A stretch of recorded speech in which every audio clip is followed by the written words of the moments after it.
Hello everyone, welcome to the session and today we are going to discuss the top PYQs of JEE Main 2022 from definite integration. अब हमें पता है that definite integration is one of the highest weightage chapters in JEE Main. तो हम करने क्या वाले हैं 2022 के कुछ अच्छे और selected questions लेके उनकी प्रैक्टिस करने वाले हैं. क्या होगा उससे? एक तो हमें आइडिया लग जाएगा कि रिसेंट ईयर्स में किस टाइप के क्वेश्चंस पूछे जा रहे हैं डेफिनेट इंटीग्रेशन में से, कौन से सब टॉपिक्स ऐसे हैं जिसमें से ज्यादा क्वेश्चंस पूछे जा रहे हैं, एंड मोस्ट इंपॉर्टेंटली प्रैक्टिस के थ्रू हमारी सारी की सारी चैप्टर की रिवीजन भी हो जाएगी. तो ऑलमोस्ट सारे कंसेप्ट हमारे रिवाइज हो जाएंगे क्वेश्चंस के थ्रू. So it is the best way to revise any chapter. Revision भी हो रही है, साथ साथ में अच्छे क्वेश्चंस की प्रैक्टिस भी हो रही है. यस, ठीक बात है. तो स्टार्ट करा जाए. Okay, let us start. Question number 1. If integral 0 से √3 this thing is equal to this where alpha and beta are integers. ऐसी जो भी साइड इंफॉर्मेशन होती है ना छोटी छोटी, इनका ध्यान रखा करो. Alpha beta are integers then alpha plus beta is equal to. तो सिंपली इसको इंटीग्रेट करने के लिए बोल रहे हैं. देख के बता दो कैसे करेंगे. देखने में तो थोड़ा कॉम्प्लिकेटेड लग रहा है पहली लुक में. तो ये भी अंडर रूट वाली टर्म है, ये भी अंडर रूट 2, दो अंडर रूट आ गए हैं. तो देखना पड़ेगा क्या करें. सो कुछ हिंट मिल रहा है क्या? लग रहा है कुछ आइडिया? एक हिंट तो मिल रहा है सर. इनफैक्ट एक भी क्या, दो हिंट मिल रहे हैं एक साथ. पहली चीज तो क्या कि यहां पे भी 1 + x² वाली टर्म प्रेजेंट है और यहां पे भी प्रेजेंट है. और मुझे पता है जो भी टर्म बार बार रिपीट हो रही होती है ना, जनरली क्या करते हैं उसकी सब्स्टिट्यूशन कर देते हैं. तो एक तरीका क्या हो सकता है कि 1 + x² को टी पुट कर देंगे. ट्राई करके देख लो एक बार.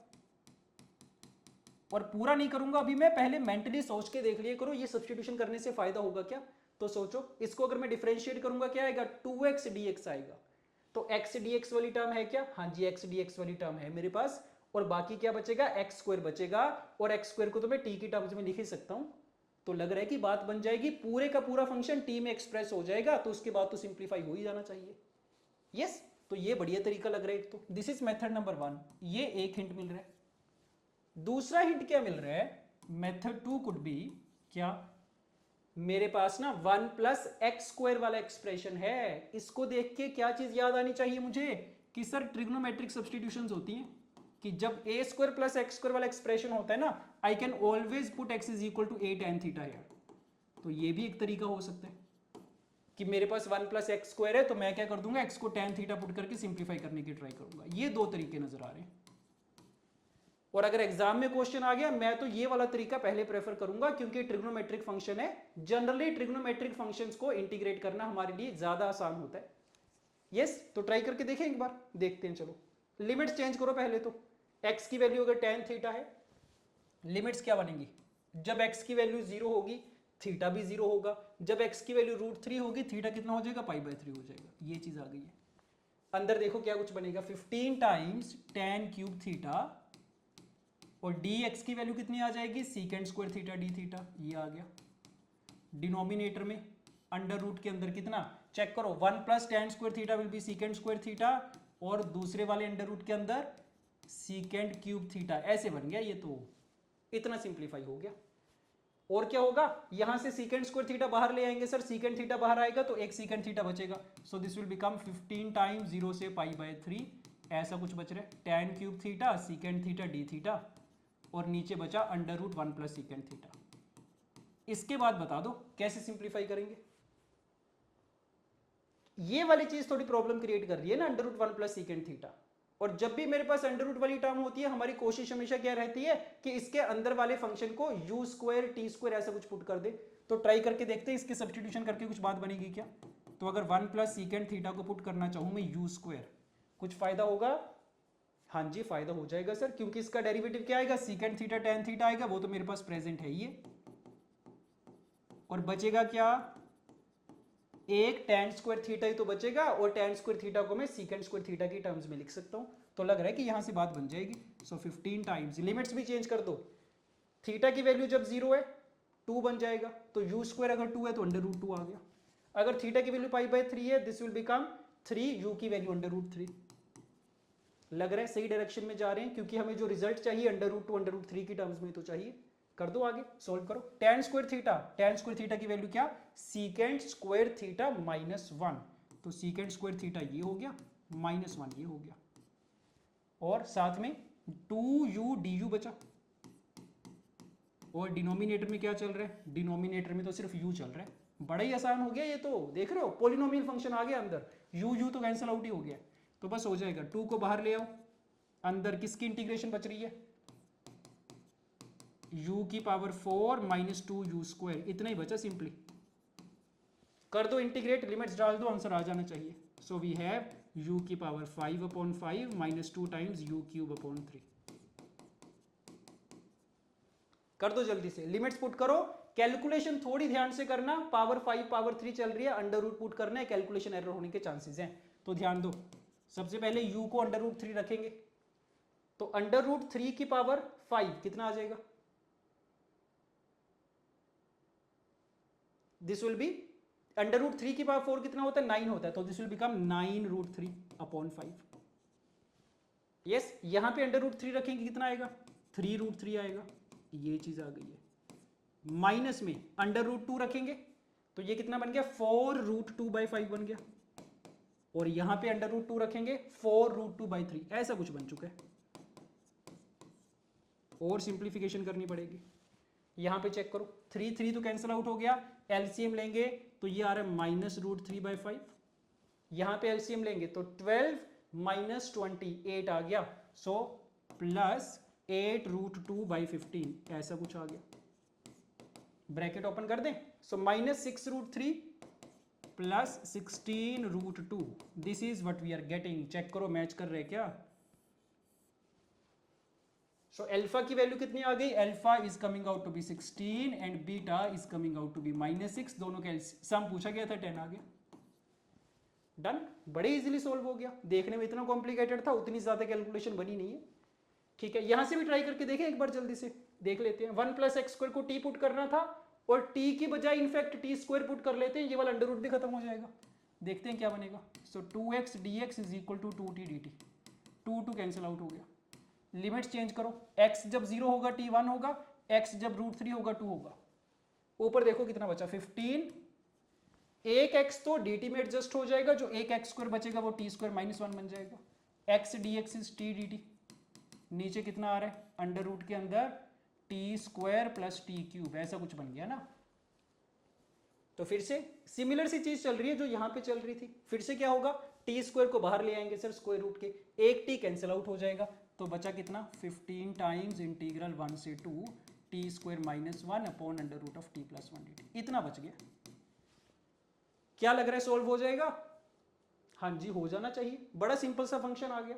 कैसे करोगे, देखो दो तरीके हो सकते हैं, पहला तो जब भी तुम्हें दिखे ना कि अंडर रूट के अंदर लीनियर एक्सप्रेशन है, तो हमेशा सब्स्टिट्यूशन कर सकते हैं, t + 1 को u² पुट कर देना, सोल्व हो जाएगा, ये तरीका हमेशा काम करेगा। Whenever there is under root के अंदर लीनियर, t² पुट कर दो, u² पुट कर दो। दूसरा तरीका क्या हो सकता है कि सर फैक्टर्स भी तो बन रहे हैं, फैक्टराइज कर लेते हैं, तो दो फैक्टर्स बनेंगे t - 1 एंड t + 1 अपॉन में अंडर रूट ऑफ t + 1, तो एक फैक्टर तो कैंसिल आउट हो गया, अंडर रूट ऑफ t + 1 बचा। अब इसको कैसे सोल्व करोगे, t - 1 into under root of t + 1, again दो तरीके हो सकते हैं, या तो t + 1 की सब्स्टिट्यूशन कर लेंगे, अंडर रूट ऑफ लीनियर है, या फिर दूसरा ऑप्शन क्या हो सकता है, एक और स्ट्रेटजी होती है हमारे पास, क्या कि अंडर रूट के अंदर अगर t + 1 है ना, इसको भी मैं t + 1 में कन्वर्ट कर दूंगा, तो +1 - 1 अगर मैं कर दूं, सो t + 1 - 2, देखो कुछ फायदा हुआ, हाँ जी बिल्कुल हो गया, t + 1 into under root t + 1 करेंगे तो t + 1 की पावर 3/2 हो जाएगा, और माइनस में कितना 2 टाइम्स t + 1 की पावर 1/2, बड़े ज्यादा इजीली इंटीग्रेट करा जा सकता है इनको, पावर वाला फॉर्मूला लग जाएगा, t की पावर n वाला, और कुछ भी नहीं है। सो दिस इज t + 1 की power 5/2 upon 5/2 minus 2 times t + 1 की पावर 3/2 अपॉन 3/2, लिमिट्स पुट कर देना, कैलकुलेशन कर लेना, you will get the answer. Yes, तो आंसर हमने सोल्व कर ही लिया ऑलरेडी, 10 आएगा, वेरीफाई कर सकते हो आप लोग। ओके डन, तो ये तरीका तो हमें पता होता है, जनरली देख के आइडिया लग जाता है, बट ये चीज याद रखना, trigonometric substitution very very very important. Okay done, coming to this question, the value of the integral -π/2 से π/2 of this thing is equal to, देखते ही आइडिया लग गया किस टाइप की लिमिट्स हैं, -a to a टाइप की लिमिट्स हैं। प्रॉपर्टी याद किया करो, कौन सी प्रॉपर्टी होती है कि सर ये बराबर होता है 0 to a f x plus f of minus x d x, ये प्रॉपर्टी है। इसको ओड इवन प्रॉपर्टी के नाम से याद रखते हैं। क्यों? क्योंकि इसके दो पर्टिकुलर केसेस भी, स्पेशल केसेस भी बनते होते हैं ना। एक तो जब एफ एक्स इवन हो गया, if f x is an even function, फिर तो क्या हो जाता है ये 2 times 0 to a f x हो जाता है।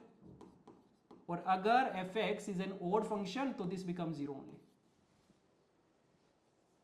यस, तो दैट मीन्स जब भी ऐसा इंटीग्रल आएगा -a to a टाइप का, ये बात पक्की है कि इसी प्रॉपर्टी का यूज होगा। तो पहला काम मैं हमेशा क्या करूंगा, चेक कर लूंगा अंदर वाला फंक्शन इवन है या ओड है। अगर इवन है डायरेक्टली ये लिख देंगे, अगर ओड है डायरेक्टली 0 लिख देंगे, अगर नीदर इवन नॉर ओड है फिर इसको यूज करा जाएगा। तो लेट अस सी, चेक करके बता दो ये पूरा फंक्शन ओड है या इवन है या नीदर इवन नॉर ओड है।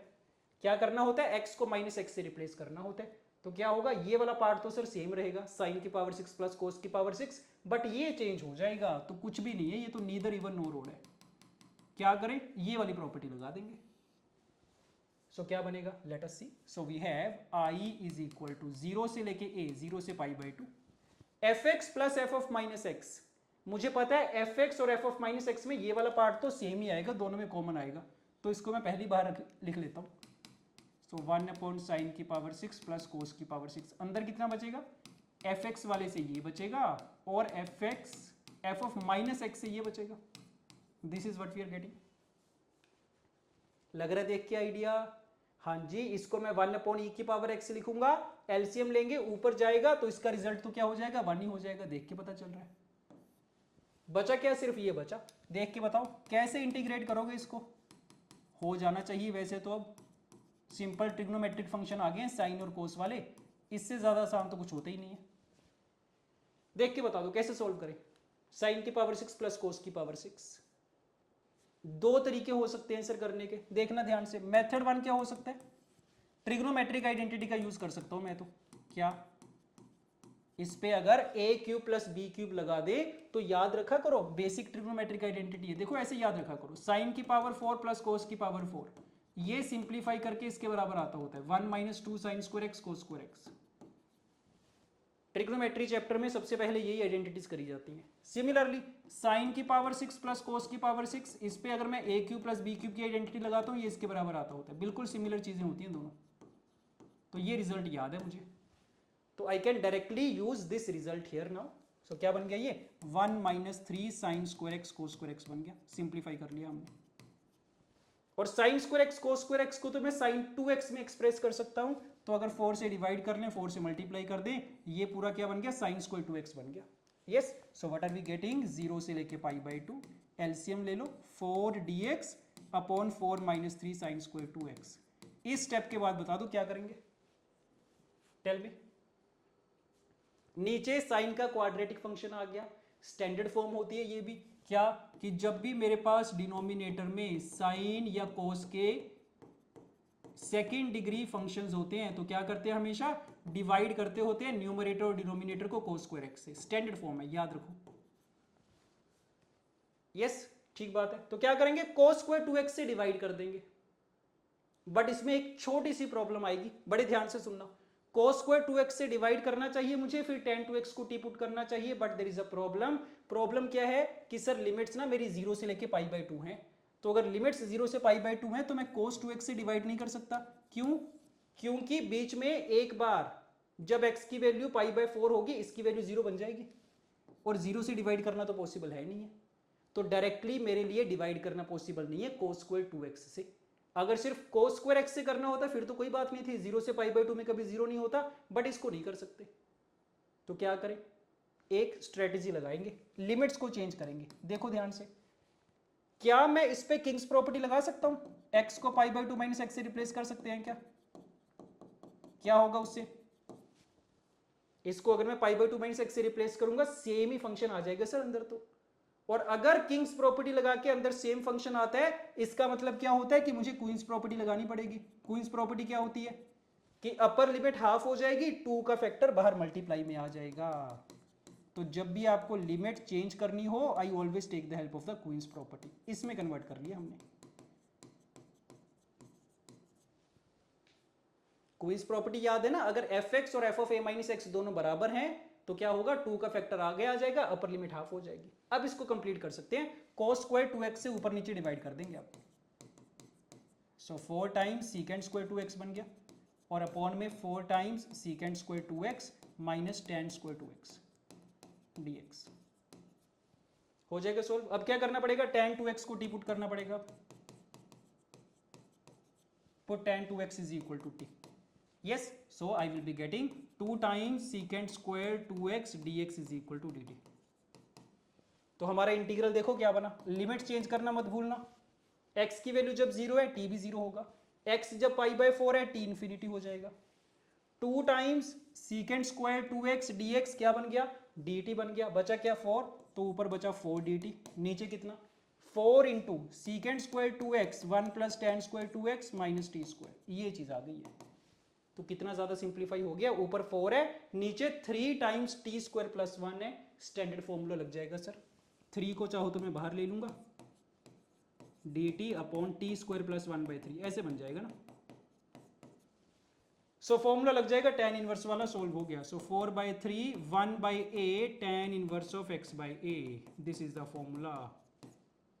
0 से लेके इन्फिनिटी, लिमिट्स पुट कर दो, क्या आ गया 4/√3, अंदर tan इनवर्स ऑफ इन्फिनिटी कितना होता है, π/2 होता है, तो this is answer 2π/√3। Yes, check करो कुछ गड़बड़ करिए क्या हमने, हमारा जो आंसर आना चाहिए वो 2π/√3 आ रहा है, तो कहीं ना कहीं कोई मिस्टेक हुई है, देखना पड़ेगा, please notice. This will B 4 secant square minus 3, sorry यहाँ पे मैंने 3 मिस कर दिया ना जल्दबाजी में, दोबारा करना पड़ेगा। ये 3t स्क्वायर हो गया, 4t स्क्वायर, तो ये तो डायरेक्टली t स्क्वायर प्लस 4 बन रहा है, तो यहां से कैलकुलेशन थोड़ी मुझे सही करनी पड़ेगी, सॉरी। तो चेक करो सही है क्या, 4t square minus 3t square, so this will become 4 times 0 से infinity dt upon t square plus 4। ये तो और भी आसान हो गया कैलकुलेशन के टर्म्स में। So 1/a tan inverse of t upon 2। अब देख लो 0 से लेके इन्फिनिटी, हाँ जी 2 tan inverse of infinity π/2, answer कितना आ गया, पाई आ गया, डन। Option 3 is correct. तो दिस इज मेथड नंबर 1। क्या करा, sin 2x के स्क्वायर में कन्वर्ट कर दिया, ये वाली स्टैंडर्ड फॉर्म का यूज कर लिया हमने। अच्छा, दूसरा तरीका क्या हो सकता था, मेथड नंबर 2 कुड बी,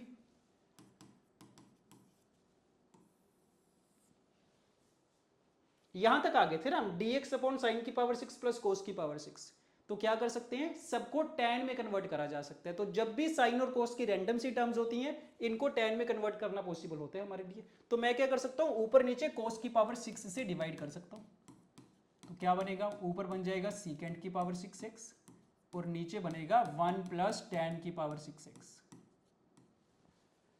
क्या फायदा होगा इससे, tan x को t पुट कर देंगे, सर कुछ ना कुछ तो बन ही जाएगा, let us see. So put tan x is equal to t, secant square x dx तो dt में एडजस्ट हो जाएगा, बाकी देखो कितना बचेगा, लिमिट्स क्या आ गई मेरी 0 से लेके इन्फिनिटी, एक सीकेंड स्क्वायर dt में एडजस्ट हो गया, बाकी बचेगा सीकेंड की पावर 4, सीकेंड की पावर 4 का मतलब सीकेंड स्क्वायर का स्क्वायर, और secant square is 1 plus T square, इसका स्क्वायर, ये बना, नीचे कितना बन रहा है 1 प्लस टी की पावर 6 dt, ऐसे आ गया। आगे कैसे सोल्व करें, अब इसके फैक्टर्स बनेंगे सर, ए क्यूब प्लस बी क्यूब लगेगा इस पे, टी स्क्वायर का क्यूब प्लस 1 का क्यूब, देख रहे हो, तो जैसे भी आपको कंफर्टेबल लगे उस डायरेक्शन में प्रोसीड करा जा सकता है। A cube plus b cube के फैक्टर्स क्या बन गए, a plus b, a square minus a b plus b square, एक फैक्टर कैंसिल आउट हो गया, बचा क्या, ये बचा 0 से infinity t square plus 1 upon t की power 4 minus t square plus 1 dt।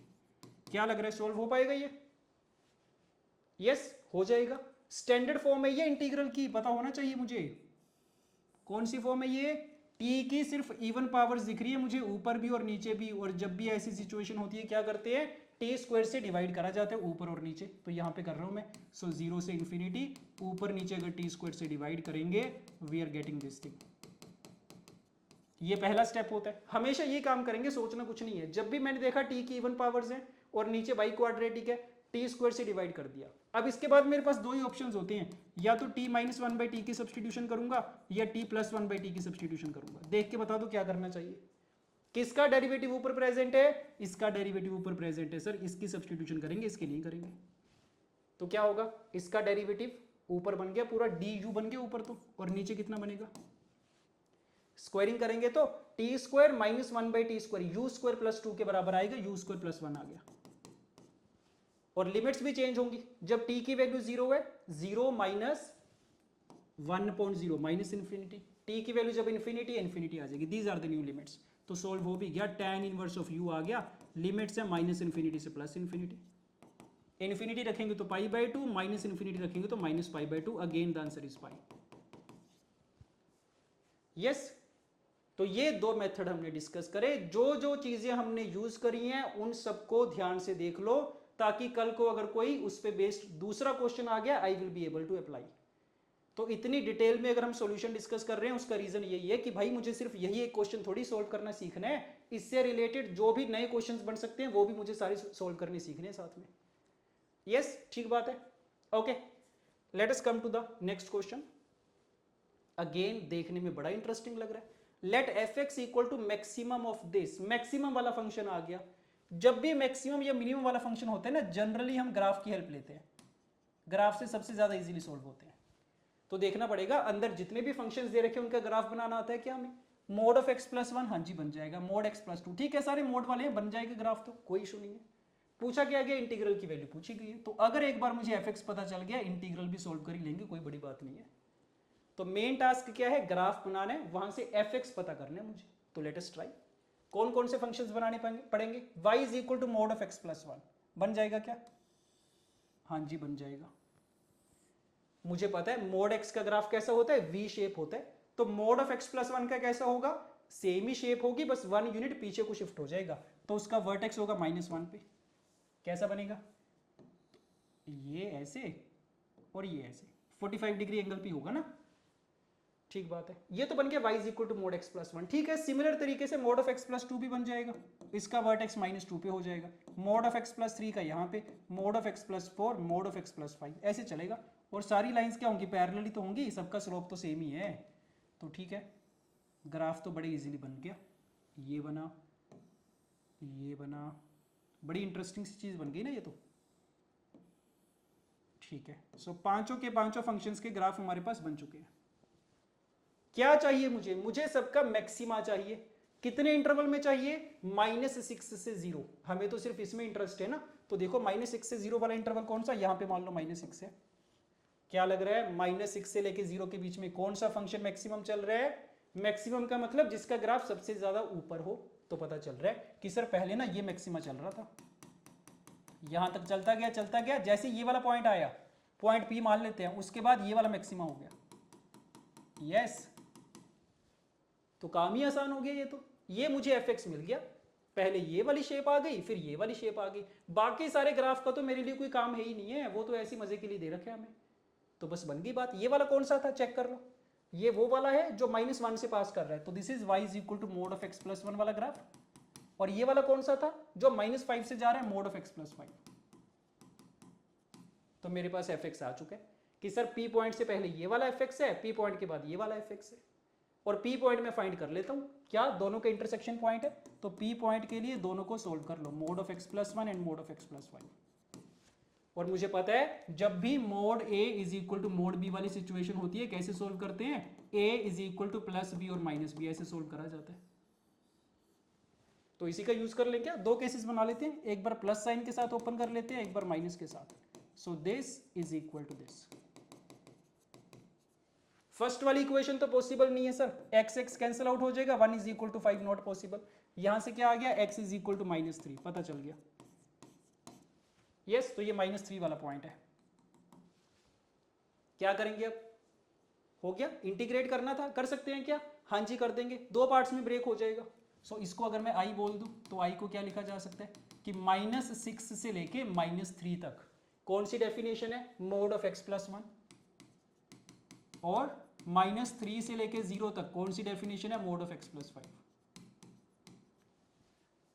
बड़ा ही आसान है। मॉडुलस कैसे रिमूव करेंगे, देखना होता है अंदर वाली क्वांटिटी पॉजिटिव है कि नेगेटिव। पता है मुझे अगर x -6 से -3 है ना, तो x प्लस 1 तो हमेशा ही नेगेटिव होगा, सेकंड वाले में अगर x -3 से 0 के बीच में है तो x + 5 तो हमेशा पॉजिटिव होगा, तो कुछ सोचना ही नहीं है, मॉडुलस डायरेक्टली रिमूव हो जाएगा, तो माइनस साइन बाहर आ गया, x + 1 बना, और फिर इसमें प्लस साइन आ गया, x + 5 हो जाएगा, हो जाएगा।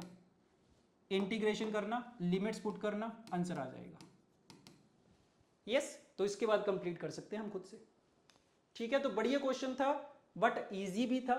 अगर आप देख के डर गए तो वो अलग बात है, बट बड़े इजीली ग्राफ बन गया और उसके बाद एफएक्स भी पता चल गया, उसके बाद इंटीग्रेशन तो करना आसान है ही है। अब एक चीज और सुनना, देखो एक तो ये तरीका हो गया, हमने क्या करा, लिमिट्स को स्प्लिट करके लिख दिया, प्रॉपर्टी का यूज कर लिया, दिस इज मेथड 1। एक और तरीका भी तो हो सकता था इसको सोल्व करने का। क्या? मुझे पता है इंटीग्रल क्या रिप्रेजेंट करता है, एरिया अंडर द कर्व भी तो रिप्रेजेंट करता है। तो अगर मेरे पास एफ का ग्राफ प्रेजेंट हो ना, तो मैं area under the curve find करने की भी तो ट्राई कर सकता हूं। क्या लग रहा है, पॉसिबल है क्या area under the curve find करना? कैसे बनेगा, एक बार दोबारा से ग्राफ बना लें क्या, देखो एक बार। तो ये हमारी एक्स एक्सिस है, ये वाई एक्सिस है, इसको थोड़ा नीचे कर लेते हैं ना।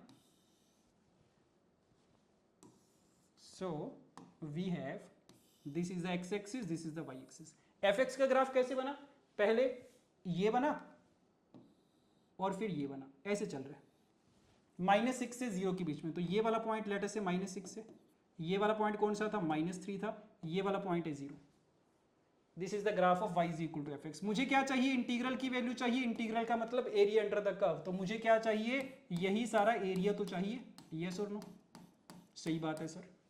और मुझे दिख रहा है सिमिट्री से कि लेफ्ट वाला जो एरिया होगा, राइट वाला जो एरिया होगा, दोनों बराबर ही होंगे। तो मैं ना बस कोई भी अगर एक एरिया फाइंड कर लूं, उसको 2 से मल्टीप्लाई कर देंगे, आंसर आ जाना चाहिए।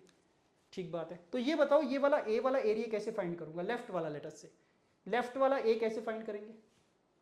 कैसी शेप बन रही है, ये तो ट्रिपीजियम बन रहा है, और ट्रिपीजियम के एरिया फाइंड करना मुझे आता है। यस, तो इसको अगर मैं नाम दे दूं, this point is P, this point is P, this is Q, this is R, this is S।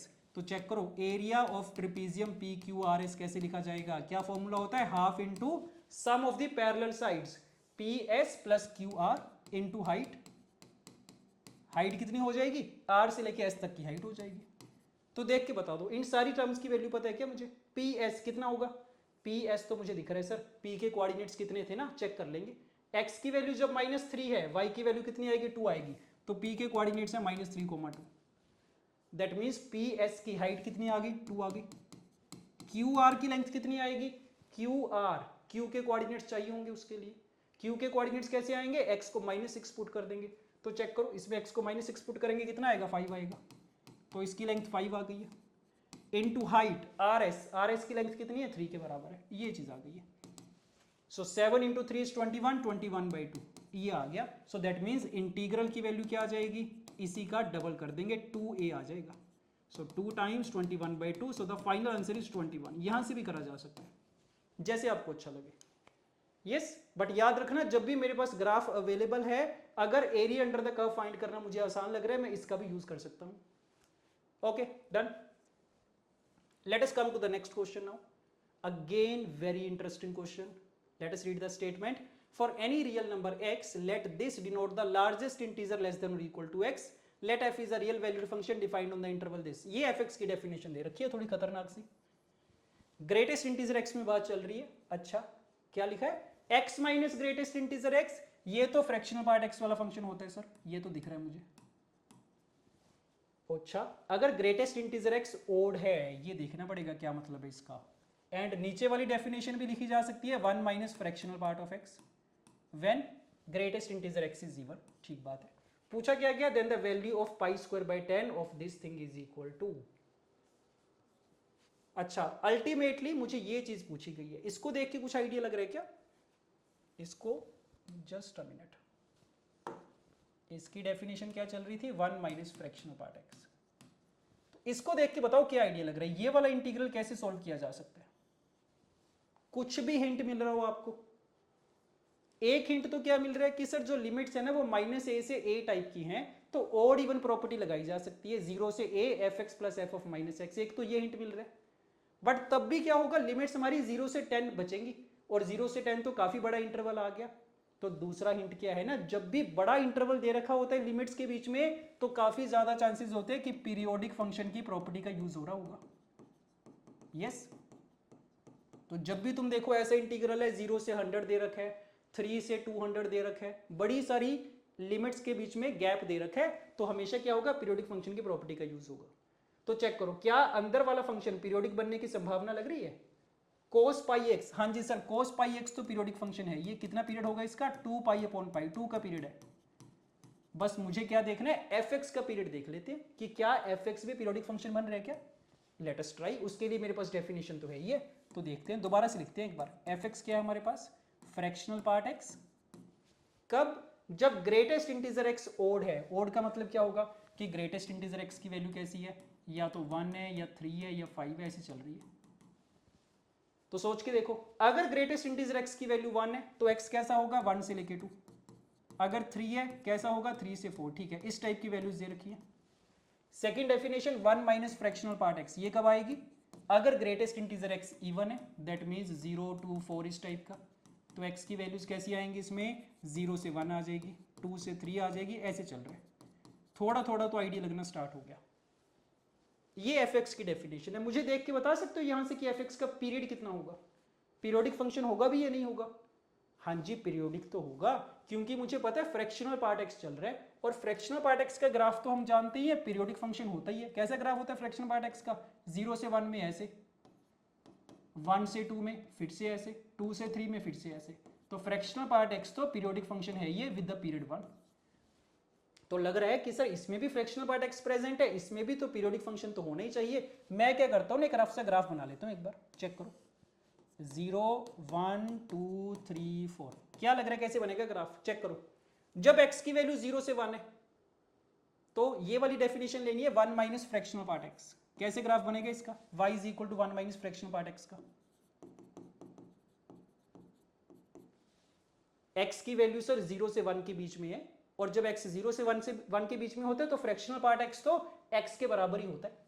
ये भी बड़ी इंपॉर्टेंट प्रॉपर्टी है, काइंड ऑफ याद रखी जा सकती है कि जब x 0 से 1 में होगा fractional part x will be equal to x only. Graph से भी पता चल रहा है, तो इसको तो मैं सिंपली 1 माइनस एक्स लिख सकता हूँ जब 0 से 1 के बीच में है। तो 1 माइनस एक्स का ग्राफ कैसे बन गया, 1 से स्टार्ट होगा ऐसे आएगा, ये ग्राफ बन गया 1 माइनस फ्रैक्शनल पार्ट x का। उसके बाद 1 से 2 के बीच में कौन सा ग्राफ आएगा, fractional part x। Fractional part x तो मुझे पता ही है ऐसे बनते होते, 1 से 2 के बीच में ये ग्राफ आ गया। उसके बाद कौन सा ग्राफ बनेगा, 1 माइनस फ्रैक्शनल पार्ट x। अब सोच के देखो, फ्रैक्शनल पार्ट x अगर पीरियोडिक फंक्शन था विद पीरियड 1, तो ये भी तो पीरियोडिक फंक्शन है ना विद पीरियड 1, तो ये वाला ग्राफ भी रिपीट करता रहेगा। उसके बाद फ्रैक्शनल पार्ट x का भी रिपीट करता जाएगा। बन गई ये बात, क्या दिखना स्टार्ट हो गया कि सर ये तो ना पूरे का पूरा ही पीरियोडिक फंक्शन चल रहा है। So this is the graph of y is equal to F x. अगर सिर्फ फ्रैक्शनल पार्ट x होता उसका पीरियड 1 होता, अगर सिर्फ ये होता उसका पीरियड 1 होता, बट अब क्योंकि दोनों ऑल्टरनेट चल रहे हैं, पहले 1 माइनस फ्रैक्शनल पार्ट x चल रहा है, फिर फ्रैक्शनल पार्ट x चल रहा है, ऑल्टरनेट चल रहे हैं, तो ओवरऑल पीरियड कितना दिख रहा है हमें, 2 दिख रहा है। तो can we say that the period of the function is 2, yes और नो। चेक कर लो, 0 से 2 के बीच में जैसा ग्राफ है वैसे 2 से 4 के बीच में एग्जैक्टली। तो बन गई ये बात, एफ एक्स का पीरियड भी 2 आ गया, कोस पाई एक्स का पीरियड भी 2 था, तो इसका मतलब ये कंप्लीट फंक्शन का पीरियड कितना हो गया, 2 हो गया। तो मैं क्या करूंगा, पीरियोडिक फंक्शन की प्रॉपर्टी का यूज कर लूंगा। लेट अस ट्राई, इसको आई बोल देते हैं। सो आई मेरे पास क्या था, -10 से लेके 10 F x into cos of pi x d x. अब पीरियोडिक फंक्शन की प्रॉपर्टी कैसे लगाते हैं, ध्यान दो। अगर मुझे प्रॉपर्टी याद भी नहीं है ना, मैं कॉमन सेंस से लगा सकता हूं। कैसे, फंक्शन का पीरियड कितना है, 2 का पीरियड है, मेरे पास इंटरवल कितना दे रखा है, -10 से 10, तो -10 से लेके 10 के बीच में कितना इंटरवल कवर कर लिया हमने, 20 यूनिट्स का इंटरवल कवर कर लिया। और हमारा एक साइकिल कितने यूनिट्स का है, 2 यूनिट्स का है, मतलब कितने कंप्लीट साइकिल्स हो गए इसमें कवर, 10 कंप्लीट साइकिल्स हो गए हैं सर। यही देखते होते हैं हमेशा, एक साइकिल 2 यूनिट्स का है, 10 साइकिल कंप्लीट हो गए। तो मैं क्या करूंगा, हर साइकिल का एरिया थोड़ी फाइंड करूंगा बैठ के, हर साइकिल को थोड़ी इंटीग्रेट करूंगा। एक साइकिल को इंटीग्रेट कर लेंगे, 10 से मल्टीप्लाई कर देंगे, तो क्या आ गया, i is equal to 10 times integral of one single cycle, और वो जो वन सिंगल साइकिल लेने कहां से उठाओगे, जहां से मर्जी उठा लो, मैं क्या करूंगा जीरो से उठा लूंगा, कैलकुलेशन आसान हो जाएगी हमारी।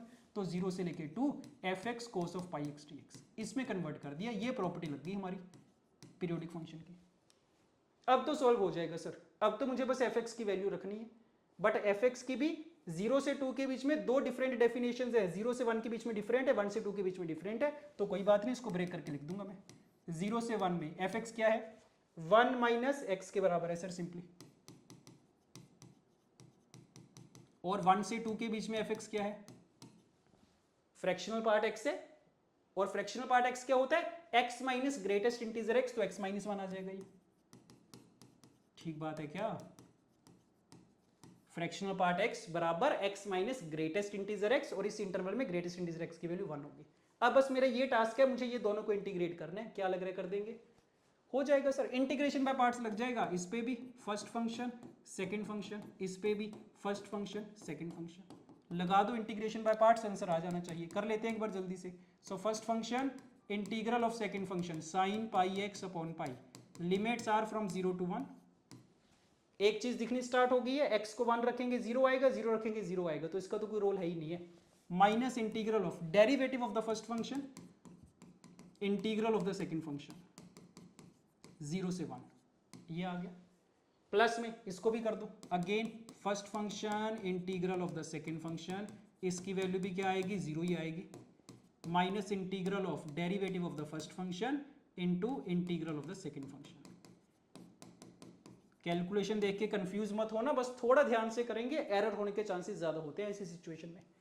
तो ये सारा 0 हो गया, ये सारा 0 हो गया, इसको देख लेते हैं फर्स्ट वाले को, कितना बन गया ये 10 टाइम्स, देखो माइनस माइनस प्लस हो गया, बट जब मैं साइन को इंटीग्रेट करूंगा वो भी माइनस कोस में आएगा, तो एक माइनस वहां से आ जाएगा, वो मैं बाहर रख लेता हूं, साइन पाई एक्स की इंटीग्रेशन कोस पाई एक्स अपॉन पाई, एक पाई और बाहर आ गया, तो कोस पाई एक्स बचा, लिमिट्स कितनी है 0 से 1, यहां से चेक करो, साइन की इंटीग्रेशन माइनस कोस में आएगी, प्लस हो गया, एक पाई पहले से एक अभी आएगा, कोस पाई एक्स 1 से 2, ये चीज आ गई, लिमिट्स पुट कर दो, फाइनली पाई स्क्वायर को बाहर रख लेते हैं, 1 पुट करेंगे, कोस पाई माइनस कोस 0, माइनस 2 आ गया तो प्लस 2 हो गया ये, और ये भी प्लस 2 हो गया, so 40 upon pi square is the answer, I की वैल्यू है, इनफैक्ट ये आंसर नहीं है, आंसर के लिए पाई स्क्वायर बाय 10 से मल्टीप्लाई करना है, सो the final answer would be 4।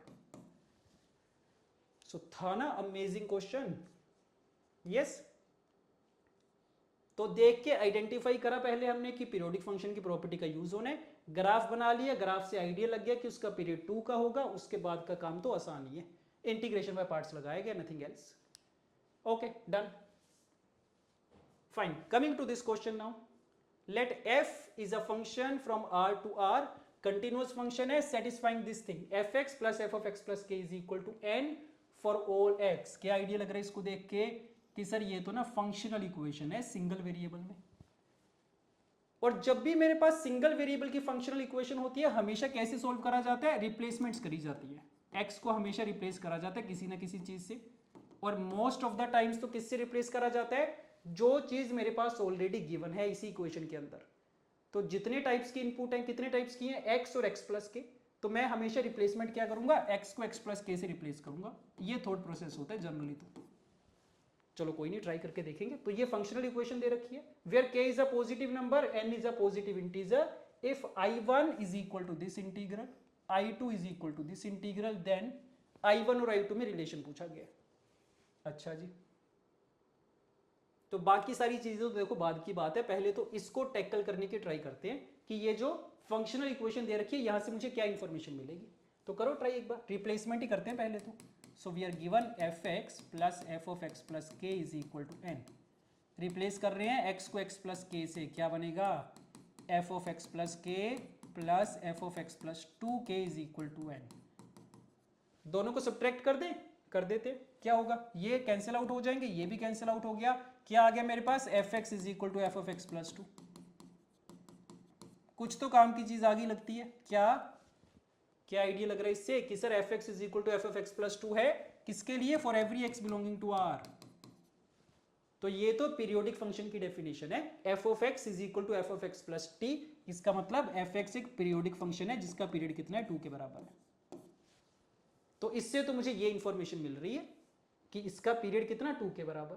अब देखते हैं कि इसका यूज करके I1 और I2 को सॉल्व कर सकते हैं क्या। सोच के देखो एक बार, I1 के बारे में सोचते हैं। I1 क्या दे रखा है, 0 से लेके 4nk fx dx। ठीक है, लग रहा है आइडिया थोड़ा। देखो पीरियोडिक फंक्शन की प्रॉपर्टी का यूज करना पड़ेगा, ये बात तो क्लियर है, तभी पीरियोडिक फंक्शन दे रखा है। और पीरियोडिक फंक्शन की प्रॉपर्टी का जब भी यूज करना है ना, कॉमन सेंस लगाएंगे हमेशा। चेक करो कितने का इंटरवल है मेरे पास, 4nk का इंटरवल है। पीरियड कितना है, 2 का पीरियड है। 2 आया था या कुछ और आया था, 2k आया था, सॉरी 2k का पीरियड है। कंप्लीट इंटरवल कितना, 4nk। तो कितने कंप्लीट साइकिल्स हो रहे होंगे, 2n complete cycles would be there. तो मैं क्या करूंगा, एक ही साइकिल का एरिया फाइंड करके उसको 2n से मल्टीप्लाई कर दूंगा। तो I1 को क्या लिखा जा सकता है, 2n टाइम्स 0 से लेके 2k fx dx। ये सुन लो,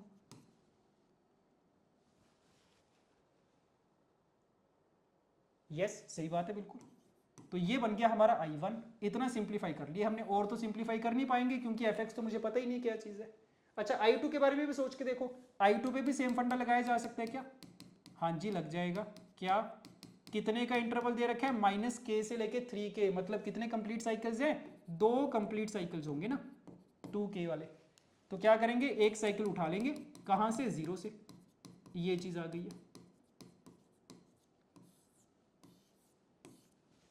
तो अगर तो मेरे को I1 और I2 की रेशियो पूछी होती लेटर से, फिर तो आंसर आ गया था कि सर ये दोनों इंटीग्रल कैंसिल आउट हो जाएंगे, 2 कैंसिल आउट हो जाएगा, आंसर n आ जाएगा। बट ये पूछा नहीं गया ना हमसे। हमसे क्या पूछा गया है, I1 प्लस 2I2 या I1 प्लस NI2 पूछा गया है। तो दैट मीन्स क्या करना पड़ेगा, इस इंटीग्रल की वैल्यू भी फाइंड करनी पड़ेगी। अब ये सोचना पड़ेगा कैसे करें, इसको I बोल देते हैं, 0 से लेके 2k fx dx। ये बताओ कैसे सोल्व करें। जब तक ये नहीं आएगा तो I1 प्लस 2I2 या NI2 की वैल्यू नहीं आएगी हमारे पास। अच्छा अब देखो हमारे पास ना fx के बारे में कोई इंफॉर्मेशन नहीं है इसको सॉल्व करने के लिए, बस एक सिंगल इंफॉर्मेशन जो है वो यहां से है, तो इसी का यूज करना पड़ेगा। तो मैं क्या कर लेता हूं, fx की वैल्यू पुट कर देता हूं। क्या चीज है, n minus F of x plus के, ये चीज है। कुछ फायदा होगा इससे, देखो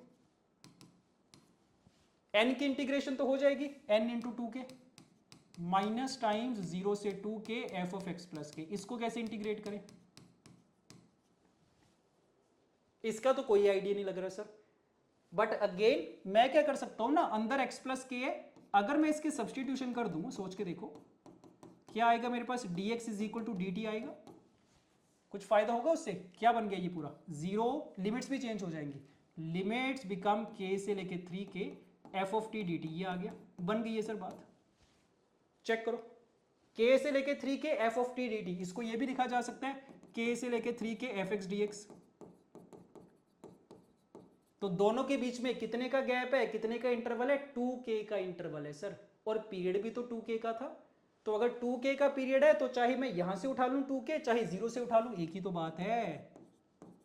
यस, तो ये बेसिक फंडा होता है पीरियोडिक फंक्शन का कि सर अगर साइन एक्स का पीरियड है ना 2 पाई का ग्राफ चल रहा है, तो चाहे मैं 0 से 2 पाई उठा लूं, चाहे मैं पाई से 3 पाई उठा लूं, जहां से मर्जी 2 पाई का इंटरवल उठा लूं, area under the curve same ही आएगा हमेशा।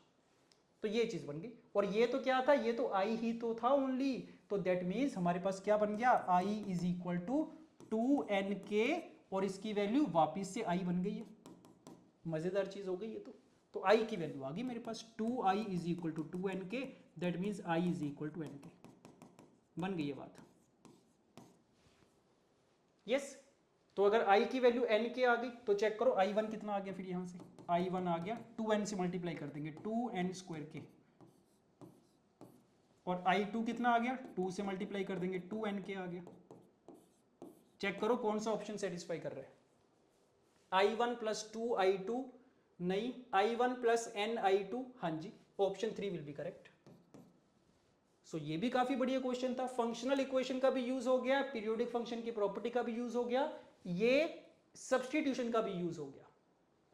Fine, okay, coming to this question now, let f be a differentiable function satisfying fx equal to this। अजीब सी फॉर्म आ गई ये तो, इस वाले फॉर्मेट में एफ एक्स दे रखा है, x is a positive number, F of 1 की वैल्यू दे रखी है, if y is equal to F x passes through the point this there alpha is equal to. तो इस वाली स्टेटमेंट से, लास्ट वाली स्टेटमेंट से पता चल रहा है कि टारगेट तो क्या है, एफ एक्स को फाइंड करने का टारगेट है। जब तक एफ एक्स नहीं आएगा तब तक अल्फा भी नहीं आ पाएगा, और एफ एक्स फाइंड करने के लिए यही एक सिंगल इक्वेशन है। सोच के देखो कैसे डील करा जाए इसके साथ। अच्छा, लैम्डा में इंटीग्रेट करा गया, ये चीज इसमें देखने वाली है ना कि सर फंक्शन तो एक्स का है बट जो इंटीग्रेट कर रहे हैं वो लैम्डा के रिस्पेक्ट में कर रहे हैं। अब सिचुएशन क्या है कि एक वेरिएबल तो लैम्डा हो गया, एक एक्स हो गया, दो वेरिएबल हो गए।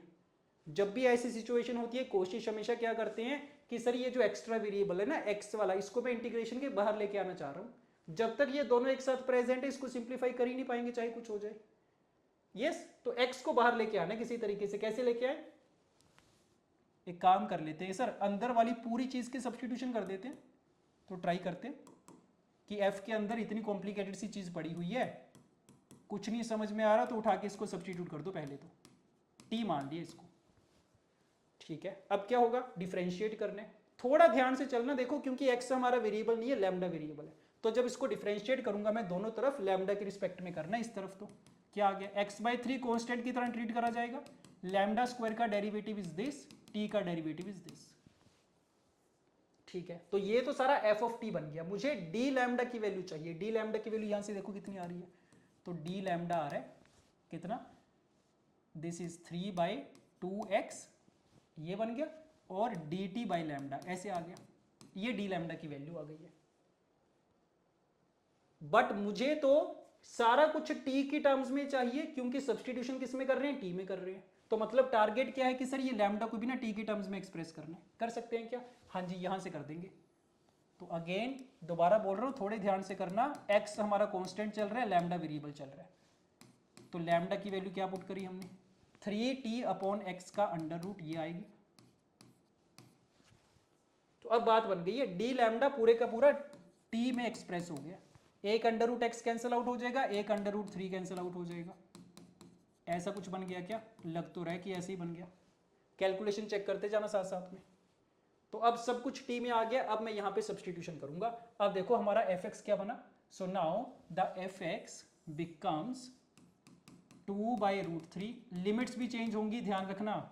जब लैम्डा की वैल्यू 0 है, यहां से देखो तो टी भी 0 होगा। जब लैम्डा की वैल्यू √3 है, यहां पे रखेंगे तो टी की वैल्यू x बन जाएगी। अंदर क्या बना, f के साथ t बचा, डी लैम्डा की वैल्यू कितनी, ये √3/2 एंड dt/√x√t, ऐसा कुछ बन रहा है। और क्योंकि √x तो कांस्टेंट है, बाहर आ जाएगा, 2 कैंसिल आउट हो गया, √3 कैंसिल आउट हो गया। So we are getting something like कि f x equal to integral 0 से x f of t upon root of t 1/√x। अब थोड़ा थोड़ा आइडिया लगना स्टार्ट हो गया, क्या कि सर ये वाली जो फॉर्म है ना, दोबारा से लिख रहा हूं मैं एक बार, थोड़ा ज्यादा कंजस्टेड हो गया ये। So we have F x is equal to 1/√x integral 0 से x, ये चीज है। हाँ, अब तो पैटर्न दिखना स्टार्ट हो गया कि सर ये वाला जो पूरा इंटीग्रल है अंदर t का फंक्शन है, लिमिट्स x की फंक्शन है। तो ये वाला तो जब भी फॉर्मेट होता है हमेशा लिबनिज रूल का यूज करा जाता है, नो तो ये तो वही वाली फॉर्म है। लिबनिज रूल का मतलब डिफरेंशिएट करना पड़ेगा मुझे, डिफरेंशिएट करने से ये इंटीग्रेशन वाली टर्म से छुटकारा मिल जाएगा हमें, बात बन जाएगी फिर तो लगा दो लिबनिज रूल, लगा दो, डिफरेंशिएट कर दो। अच्छा, बट डिफरेंशिएट करने के भी ना दो तरीके हो सकते हैं, या तो मैं डायरेक्टली डिफरेंशिएट करूं, उसमें प्रॉब्लम क्या आएगी कि सर 1/√x भी पड़ा हुआ है, प्रोडक्ट रूल लगाना पड़ेगा। अगर प्रोडक्ट रूल लगाएंगे ये वाला इंटीग्रल वापस से आ जाएगा। तो अगर मैं प्रोडक्ट रूल से बचना चाह रहा हूं, मैं क्या करूंगा, पहले √x को मल्टीप्लाई कर दूंगा इस तरफ, उसके बाद डिफरेंशिएट करूंगा। इससे क्या होगा, इंटीग्रल खत्म हो जाएगा मेरा। यस, अब डिफरेंशिएट करके देखते हैं कुछ बात बनेगी। तो x के रिस्पेक्ट पे कर रहे हैं, लेफ्ट हैंड साइड पे क्या आ गया, √x into f'(x) plus f(x) into √x का derivative, that is this. Right hand side पे कितना, लिबनिज रूल क्या होता है कि पहले t को अपर लिमिट से रिप्लेस करेंगे into derivative of the upper limit, minus lower limit से रिप्लेस करेंगे into derivative of the lower limit. तो सिर्फ x से रिप्लेस करना है और तो कुछ है ही नहीं है, ये आ गया simply.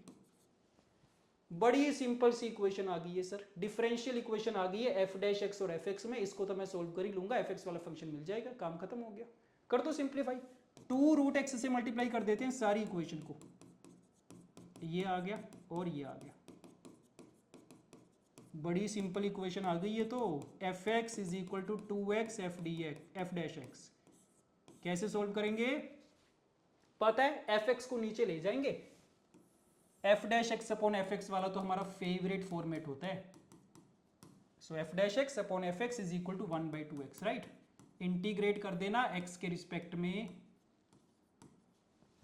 So f dash x upon f x की इंटीग्रेशन कितनी होती है, ln of mode of F x, और ये हो जाएगा 1/2 into ln x. Constant term को ln c लिख देते हैं चाहो तो, ये सिचुएशन आ गई। ln वाली टर्म कैंसिल आउट हो जाएगी, 1/2 को पावर में शिफ्ट कर देंगे, क्या आ गया, F x is equal to, calculation तो कर लेंगे ना, 1/2 पावर में चला गया, अंडर रूट एक्स आ गया और सी आ गया, ये आ गई एफ एक्स की वैल्यू।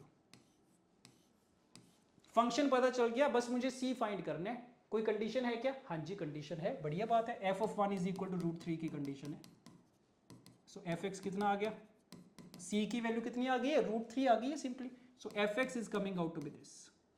फंक्शन मुझे पता चल चुका है, अब जो मर्जी तुम्हारा मन करे फाइंड करते रहो बैठ के। क्या पूछा गया था कि अल्फा कॉमा 6 से पास करता है, तो अल्फा पूछा गया था, पुट कर दो अल्फा कॉमा 6। सो एफ एक्स की वैल्यू 6 है, एक्स की वैल्यू अल्फा, दोनों साइड पे स्क्वायरिंग कर दो चाहो तो, अल्फा की वैल्यू कितनी आ गई, 12 आ गई।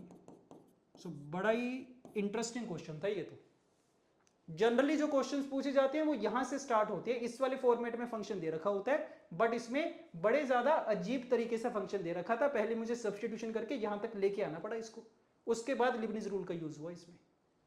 यस ठीक बात है, okay. Coming to this question, again very interesting format, check करो, f of theta equal to sine theta plus this thing, then we have to find the value of this. Target क्या है, function F find करना है। तो similar सा question लग रहा है जैसे पिछला करा था हमने, कैसे कि सर लिमिट्स तो कांस्टेंट है, अंदर जो फंक्शन लिखा गया उसमें दो वेरिएबल चल रहे हैं, टी भी चल रहा है थीटा भी चल रहा है, और क्योंकि टी के रिस्पेक्ट में इंटीग्रेट करना है तो मैं कोशिश करूंगा थीटा वाली टर्म्स को बाहर ले आऊं। पहला थॉट तो हमेशा वही होगा, तो सोच के देखो थीटा वाली टर्म को बाहर लेके आ सकते हैं, हाँ जी आ जाएगा, दो पार्ट्स में ब्रेक कर लेंगे और बाहर भी आ जाएगा। चेक करो, तो फर्स्ट वाले इंटीग्रल में साइन थीटा इज आउटसाइड, बचा कितना, -π/2 से π/2 f of t d t. Second वाले इंटीग्रल में cos theta will be outside, बचा कितना, -π/2 से π/2 t f of t d t. अब क्या करेंगे बता दो सोच के, इस वाले स्टेप के बाद आके लोग कंफ्यूज हो जाते हैं क्या करें। पहली लुक में देखने में लगता है कि सर ये तो लिबनिज रूल वाली फॉर्म है, बट लिबनिज रूल वाली फॉर्म नहीं है, क्योंकि इसमें तो जो लिमिट्स है ना वो कांस्टेंट है। लिबनिज रूल में लिमिट्स वेरिएबल होती हैं, एक्स की फंक्शन होती है, देखो वेरिएबल लिमिट्स थी, तो कांस्टेंट लिमिट में तो लिबनिज रूल नहीं लगा सकते तुम। क्या करेंगे ऐसी सिचुएशन में, ध्यान से सुनना, देखो मुझे ये पता है कि इसकी वैल्यू क्या आएगी ना, कांस्टेंट नंबर ही तो आएगी, लिमिट्स कांस्टेंट है तो इसको मैंने ए मान लिया, सम कांस्टेंट नंबर ए, इसकी वैल्यू भी क्या आएगी, कांस्टेंट नंबर ही तो आएगी, इसको मैंने बी मान लिया।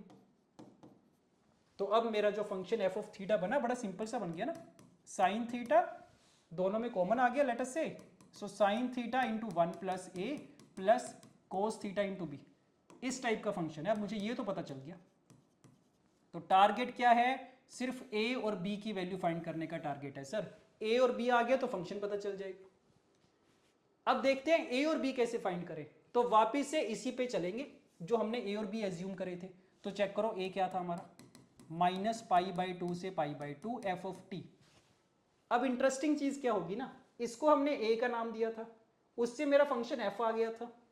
अब मैं ए फाइंड करने जा रहा हूं तो मुझे दोबारा से एफ की जरूरत है, तो कौन सा एफ यूज करूंगा, मैं ये वाला एफ यूज करूंगा कि सर अगर ये एफ ऑफ थीटा है ना तो एफ ऑफ टी क्या होगा, यहीं से उठा लूंगा मैं, 1 plus A into sine of T plus B cos of T. ये इंटरेस्टिंग चीज है ऐसे। तो क्या आइडिया लग रहा है कि सर ये वाला इंटीग्रल मैं सोल्व कर लूंगा, मेरे पास ए और बी में एक इक्वेशन आ जाएगी। यस सिमिलरली बी की वैल्यू अगर मुझे चाहिए, बी क्या था, ये वाला था, सो -π/2 से π/2 t into f of t. F of t कौन सा, यही वाला दोबारा से, so this is sine t into 1 plus a plus b into cos of t. दूसरी इक्वेशन यहां से आनी चाहिए, दोनों को सोल्व कर लेंगे, ए और बी की वैल्यूज आ जाएंगी, ए और बी आ गए तो फंक्शन पता चल जाएगा, लिमिट वैल्यू आ जाएगी इंटीग्रल की। तो this is the complete process. अब तो बस कैलकुलेशन बची है, कर लो फटाफट से चाहो तो। और क्या नोटिस कर पा रहे हैं कि जो लिमिट्स है -a टू a टाइप की हैं, तो मैं इवन ऑड प्रॉपर्टी की भी हेल्प ले सकता हूं। सो साइन टी तो ऑड फंक्शन है, इसका इंटीग्रल तो वैसे जीरो हो गया। कॉस टी इवन फंक्शन है, 2 टाइम्स कर देंगे। तो जितना हो सके कैलकुलेशन आसान कर लो अपनी। सो 2 टाइम्स b बाहर रख लो, 0 से π/2 cos ऑफ टी dt, और 0 से π/2 के बीच में cos का एरिया अंडर द कर्व तो 1 होता है। तो a की इक्वेशन तो मेरे पास ये आ गई, बड़ी सिंपल सी, a is equal to 2b। Yes, इसको सोल्व करते हैं। फिर से मल्टीप्लाई करेंगे अंदर, t into sine T, T into cos T. कौन सा इवन है कौन सा ओड है? t इंटू कोस टी वाला ओड आ जाएगा सर, और t इंटू साइन टी वाला इवन होगा। तो इवन है तो 2 से मल्टीप्लाई कर देंगे, ओड वाला तो 0 ही हो जाएगा। सो 2 टाइम्स 1 प्लस a, 0 से π/2 t into sine T dt। इसको इंटीग्रेट कर देंगे, इंटीग्रेशन बाय पार्ट्स लगा के, first function second function. Yes, so we are getting first function integral of second function 0 से π/2 minus integral of derivative of the first function into integral of the second function। ऐसा कुछ आ गया। Limits put करेंगे, cos π/2 0, t 0, minus minus plus हो गया, value 1 आ गई। सो यहां से दूसरी इक्वेशन क्या आई, that b is equal to 2 times 1 plus a। A और बी में 2 इक्वेशंस है, दोनों को सोल्व कर लिया जाएगा। क्या करें, चाहो तो ए की वैल्यू उठा के यहां पे रख दो। So b is equal to 2 plus 4b, b is equal to -2/3 आ गया। तो a कितना आ गया, -4/3 आ गया। These are the values of a and b। और अगर a और b आ गया तो फंक्शन पता चल गया मुझे। So the function f of theta is coming out to be 1 plus a, so -1/3 sine theta and -2/3 cos theta. Yes, ये फंक्शन आ चुके। चाहिए क्या था मुझे, एफ थीटा को इंटीग्रेट करना था 0 से π/2 के बीच में, हो जाएगा। तो 0 से π/2 एफ ऑफ थीटा अगर करेंगे, 0 से π/2 में साइन थीटा का भी एरिया अंडर द कर्व 1 होता है, कोस थीटा का भी। तो सिंपली फर्स्ट वाले का इंटीग्रल भी 1 आ गया, सेकंड वाले का भी। So we are getting -1/3 -2/3 only, that is -1 only. ये वैल्यू आ चुकी है इंटीग्रल की। मुझे मॉड्यूलस पूछा गया था, so the final answer is 1। So Newton Leibniz वाला फॉर्मेट भी याद रखेंगे, ये वाला फॉर्मेट भी याद रखेंगे कि कांस्टेंट नंबर्स के साथ एज्यूम कर लेंगे और फिर उन्हीं कांस्टेंट नंबर्स को फाइंड करा जाएगा using that same function only. Okay fine, done. Coming to this question now, ये वाला पैटर्न भी याद है क्या? क्या सिचुएशन चल रही है, एक इंटीग्रल दे रखा है bn और पूछा क्या गया है, ऑप्शंस में देखो चाहो तो b3 minus b2 b4 minus b3, इस टाइप की सिचुएशन चल रही है। तो मतलब किस में रिलेशन पूछा गया एक्चुअल में, bn माइनस bn माइनस 1, इसकी वैल्यू पूछी गई है। या फिर ये बोल लो कि bn और bn माइनस 1 में रिलेशन पूछा गया। तो ऐसे इंटीग्रल्स भी देखने को मिलेंगे आपको। रिडक्शन फॉर्मूला बोलते हैं इसको कि आई एन दे रखा है, उसको आई एन माइनस 1 में एक्सप्रेस करने या आई एन माइनस 2 में एक्सप्रेस करने, वही टाइप की सिचुएशन लग रही है। यस, अब वैसे तो रिडक्शन फॉर्मूला में ना most of the times integration by parts का यूज करा जाता है सोल्व करने के लिए, बट इसमें तो मुझे ऑप्शन से डायरेक्टली हिंट मिल रहा है कि चाहिए क्या मुझे, bn माइनस 1 चाहिए। तो मैं ज्यादा दिमाग नहीं लगाऊंगा, I will directly right bn minus 1, इसी को सोल्व करने की ट्राई करेंगे हम तो। यस, यहां पे कर लेते हैं। सो bn माइनस 1 कितना आएगा, चेक करो। 0 से π/2, ध्यान देना क्या करना है, bn तो मेरे पास है ही है, बस n की जगह n-1 रख देना bn माइनस 1 के लिए। डिनोमिनेटर तो सेम ही आएगा दोनों का। ऊपर कितना आ गया, cos स्क्वायर nx आ गया minus cos square n minus 1x। ये सिचुएशन चल रही है, इसको इंटीग्रेट करना है। तो चेक करो सिंप्लीफाई कर पाएंगे क्या। किस टाइप की सिचुएशन आ गई ऊपर, cos square a minus cos square b वाली सिचुएशन आ गई है। इसका कोई फॉर्मूला होता है, याद करो। नहीं, cos square a minus cos square b का नहीं होता sir, sin square a minus sin square b का होता है। देखो यहाँ पे, सो cos square a minus cos square b को मैं क्या लिखूंगा ना, sin स्क्वायर में कन्वर्ट कर लेते हैं। 1 minus sine square a minus 1 minus sine square b, ऐसे। तो 1 1 तो कैंसिल आउट हो गया, क्या आ गया, sin square b minus sine square a। इसका फॉर्मूला क्या होता है, sine of A plus B sine of A minus B होता है। So sine B plus A sine B minus A, छोटी सी आइडेंटिटी है, याद रखी जा सकती है। यस तो इसका यूज करके लग रहा है सिंप्लीफाई हो जाएगा। सो वी हैव 0 से लेके π/2 कर दो, साइन ऑफ दोनों का सम, दोनों को ऐड करेंगे तो 2nx माइनस एक्स, ऐसा आ गया क्या, ठीक बात है। और साइन ऑफ b माइनस ए, दोनों को सब्ट्रैक्ट करेंगे, दोनों को सब्ट्रैक्ट करेंगे तो माइनस एक्स आ गया upon sine x d x, ऐसी सिचुएशन बन गई है। तो क्या आइडिया लग रहा है कि एक साइन एक्स तो कैंसिल आउट हो गया, बढ़िया बात है, डिनोमिनेटर पार्टी तो प्रॉब्लम क्रिएट करता है, ये कैंसिल आउट हो गया, -1 का फैक्टर बाहर रख लेते हैं। So we have minus times 0 से π/2 साइन के अंदर 2n-1 इंटू एक्स, बन गई है सर बात। सिर्फ साइन वाला फंक्शन बचा, उसको इंटीग्रेट करना हमें आता है, माइनस कोस में आता है, माइनस माइनस प्लस हो जाएगा।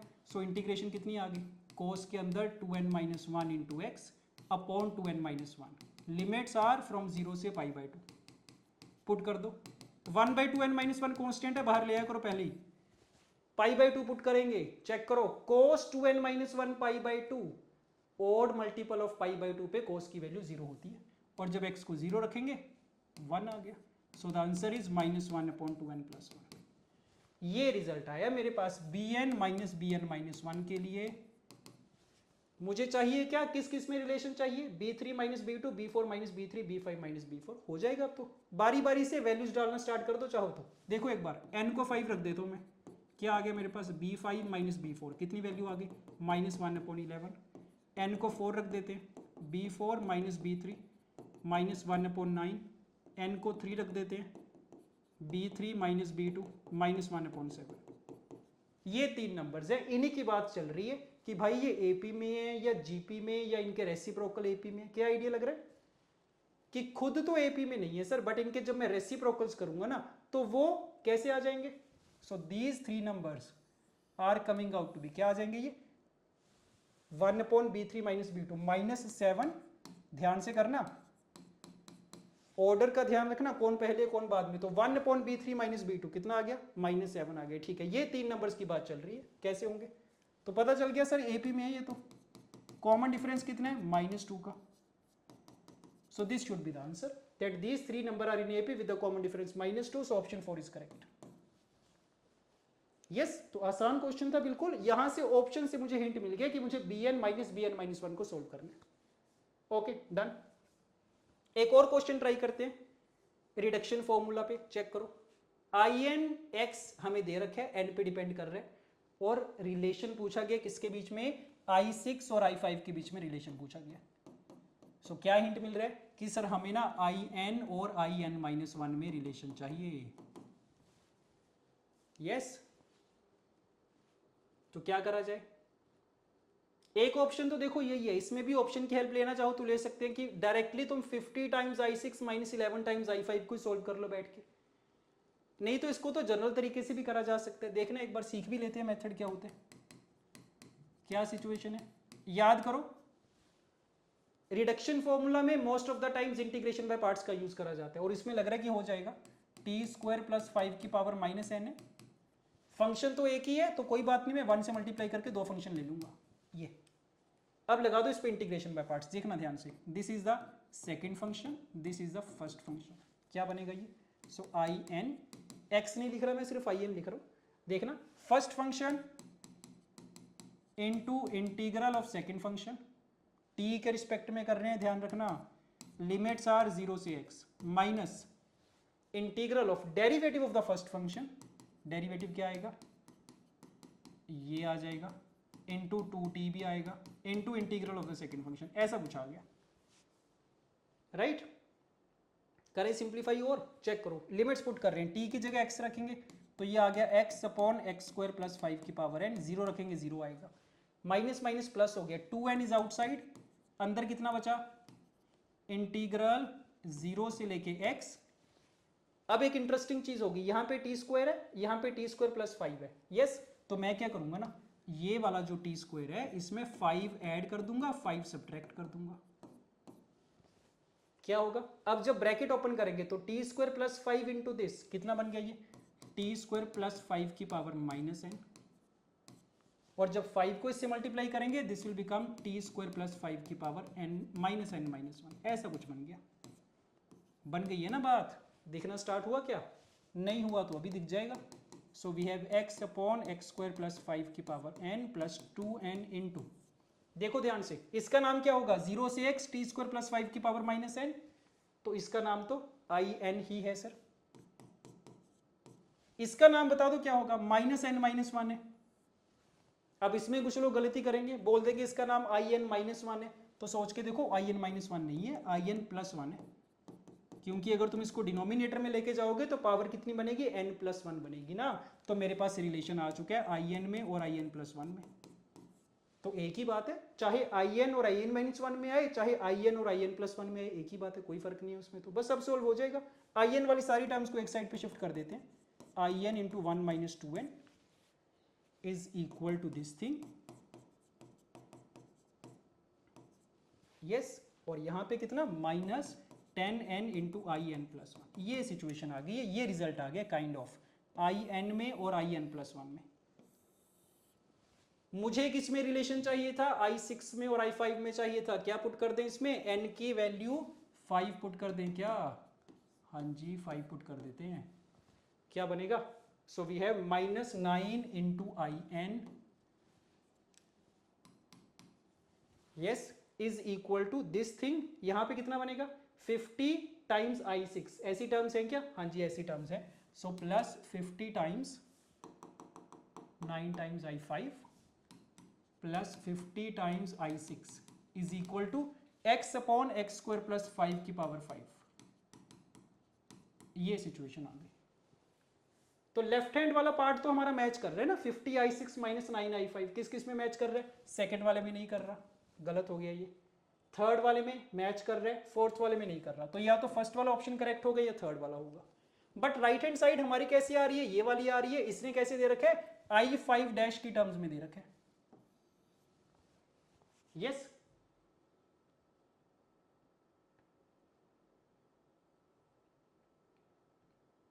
ठीक बात है, तो चेक करो i5 डैश फाइंड कर सकते हैं क्या?